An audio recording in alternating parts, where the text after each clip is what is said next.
Hello and welcome to the 8th and final update of the Pilfered paintings. Let's take this straight to the judge. Hear ye, hear ye. The Queen's Court stands in order. So it is the National Gallery theft that brings you to my court, is it not? Well, then permit me to ask, who was the thief who lifted the dekypers from the National Gallery? Remember to choose either from your notebook or the directory. We already know this, as the remains of one of the paintings was found in his hotel room. Indeed, it was the petty thief who perished in the fire. Now, who put Matthew Cole up to the foul deed? And this one takes a bit more effort.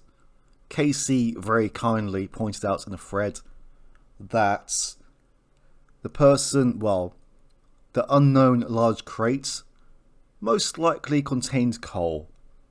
And there are some things to back that up with, as Matthew Cole was the person who was renting Wells Warehouse, where the large crate originally came from. Brady Norris personally stayed behind at the museum and helped out with the delivery people to bring the crates in. And he actually went into the storeroom where the crates were delivered to. And the security guards didn't actually see Brady Norris actually open the crates himself. And Matthew Cole was found with a key upon his person as well. So it's highly likely that it was Brady Norris who gave him this key. Splendid! Now tell us, if you can, why the dekypers were stolen. We've kind of established that Ypsilanti doesn't actually have any relation to this case that we know of. I doubt it's because the seller wants them back. And Matthew Cole is a petty thief, not a black market entrepreneur, shall we say. And it was Sir Simpson who took out the insurance, I believe. We kind of already know or have worked out that these paintings were forgeries. That is correct. Good show. Now tell me, if you can, who killed Matthew Cole? The person who killed Matthew Cole was the person who put him up to this task. First theft, then murder. Ah, what a tangled web we weave. Now, please inform the court as to Pierre Donnay's involvement in the case. Well, I wouldn't say he forged the certificates, as the paintings were forgeries in the first place, but we also know that he actually signed one of these certificates without even looking at the painting directly. And as I said before, we kind of already worked out that these paintings are forgeries.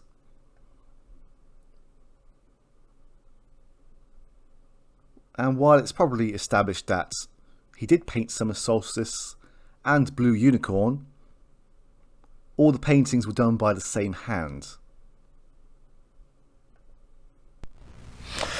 Such an unfortunate waste of talent.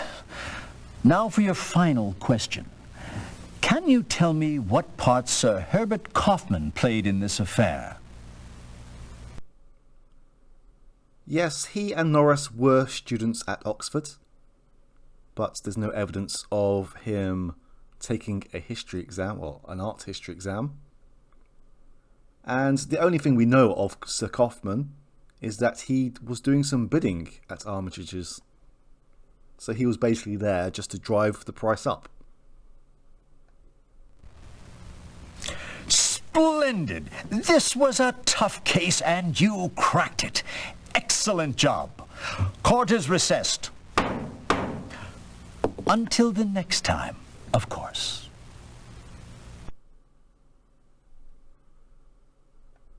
My word, dear Holmes. Perhaps we are in the wrong business altogether. If we had been top-notch, we should have cracked this case in less points.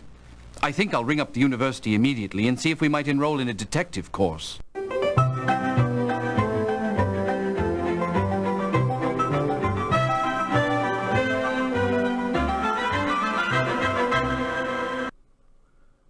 Yeah, that was a pretty tough case, and I think Watson was being overly harsh. So let's see how we should have worked it out, basically. The best way to begin, Sir Simpson, is to give you a factual account of what has happened. To start with, there are no dekypers. What? They're all forgeries. Forgeries done by one very talented, egotistical man, Pierre Donnet. But how can you be sure? Prussian blue paint. You see, a scrap of the stolen canvas was analyzed, and it turns out that that particular paint pigment was not in use during De Kuyper's lifetime. Sticky wicket. You know, Holmes, if Donnet was such an expert, then why did he use Prussian blue? He was an artist, not a chemist. He slipped up, and fortunate for us that he did. But however did you know it was Donnet? And why did he do it? First of all, Monsieur Beauclerk, who has seen all the De Kuypers, insisted they were all done by the same hand. And interestingly enough, every sale was initiated by Donnet. Surely no coincidence. Indeed. Pierre Donnet is a very talented artist, but he couldn't make his living at it until he created De Kuyper. He wrote his biography, painted his paintings, and the art world went wild. Making Donnet a very rich man in the process. What happened next must have given Donnet great personal satisfaction. Brady Norris, not knowing that all the De Kuypers were forgeries, approached Donnet, the forger, and proposed that he forge 2 De Kuyper paintings. Certainly he came to the right place. One can only imagine the willpower it must have taken for Donnet to keep a straight face. Ah, but how could he pass up such an offer? But why did Norris do it? He had his eye on the directorship of the National Gallery, and he was hoping that such a brilliant acquisition as the De Kuypers would put him in the forefront after your retirement. Also, he split a tidy sum with Donnet right after the auction. Oh, my. So, everything went according to plan until you upset it. Me? Yes, by arranging for the De Kuyper show that would bring together all of the De Kuypers. I don't understand. You would be putting a spotlight on the 2 recently purchased by the gallery, and naturally the paintings would be compared. That was the last thing Norris wanted to have happen. Remember, he did not know that the other paintings were forgeries. And no discrepancies would be revealed because they were all painted by the same hand. Very astute of you, Watson. Elementary, Holmes. So Norris took part in the theft. He masterminded it. You see, he became so fearful of being found out that his only solution was to remove the evidence from view. He hired Matthew Cole, a minor thief, to help him. But how did Cole get into the museum? In a crate Norris had delivered to the museum. He locked the crate containing Cole in the storeroom and slipped the storeroom key under the door. He then left the rest up to Cole. Oh, Matthew Cole? Wasn't he the chap who perished in the fire? Yes, a fire set by your own Mr. Norris. Ghastly. Why did he do it? To destroy the evidence and his only witness. The most complex and devious series of deeds. I am speechless. Brilliant, Holmes. This was a tough nut to crack. Elementary, my dear Watson. And there we have it. So we need to solve this case in 9 straight moves. And I think that I have the optimal playthrough almost cracked. Apart from one location where I can't find one logical link that leads straight to this location, but I will do my best. Anyway, we will start case 6 very soon. I believe it is the murdered munitions magnate. I could be wrong, but we will start that very soon. Anyway, thank you for watching. Take care. Bye-bye.